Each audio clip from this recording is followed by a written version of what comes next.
આજે 21 જૂનને વિશ્વ યોગ દિવસની ઉજવણી કરવામાં આવે છે। હાલ વડાપ્રધાન નરેન્દ્ર મોદીએ વિશ્વ સ્તરે યોગનું મહત્વ વધાર્યું છે, ત્યારે રાષ્ટ્રીય સ્તરની ઉજવણી જમ્મુ કાશ્મીરના શ્રીનગરમાં કરવામાં આવી હતી અને ગુજરાતમાં રાજ્ય સ્તરની ઉજવણી નડાબેટ ખાતે કરવામાં આવી હતી।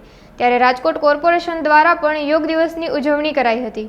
ત્યારે રાજકોટ ઈસ્ટ ઝોન ખાતે કોર્પોરેશન તેમજ બ્રહ્મકુમારીના સંયુક્ત ક્રમે યોગ દિવસની ઉજવણી, જેમાં ડેપ્યુટી કમિશનર સ્વપ્નિલ ખરે સહિત કોર્પોરેટર, બ્રહ્મકુમારીના સભ્યો, મહાનુભાવો તેમજ બહોળી સંખ્યામાં લોકો ઉપસ્થિત રહ્યા હતા।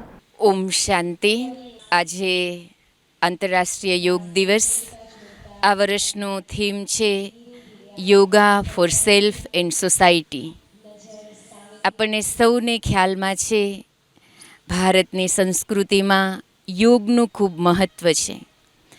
યોગ આપણને એક વિરાસતના રૂપમાં મળેલ છે, પરંતુ આપણા સૌ માટે ગર્વની વાત છે 2014માં માનનીય વડાપ્રધાન નરેન્દ્રભાઈ મોદીજીએ યોગની પહેલને એક આંતરરાષ્ટ્રીય બનાવેલી અને આજના દિવસે સમસ્ત વિશ્વના જન સુધી આ મેસેજ પહોંચી રહ્યો છે। આજે રાજકોટ મ્યુનિસિપલ કોર્પોરેશન તરફથી ઉપલા કાંઠા વિસ્તારમાં રાજકોટ ઈસ્ટ ઝોનમાં પણ આ આયોજન થઈ રહ્યું છે। ત્યારે આ વિસ્તારના અધિકારીઓ, કોર્પોરેટરો, બ્રહ્મકુમારી સાથે સંકળાયેલા ભાઈ બહેનો, આ વિસ્તારની ઘણી બધી સ્કૂલો આજના દિવસે આ યોગમાં જોડાઈ રહી છે। યોગ અને યોગા, યોગ એ મનની તંદુરસ્તી માટે જરૂરી છે, યોગા શારીરિક તંદુરસ્તી માટે જરૂરી છે।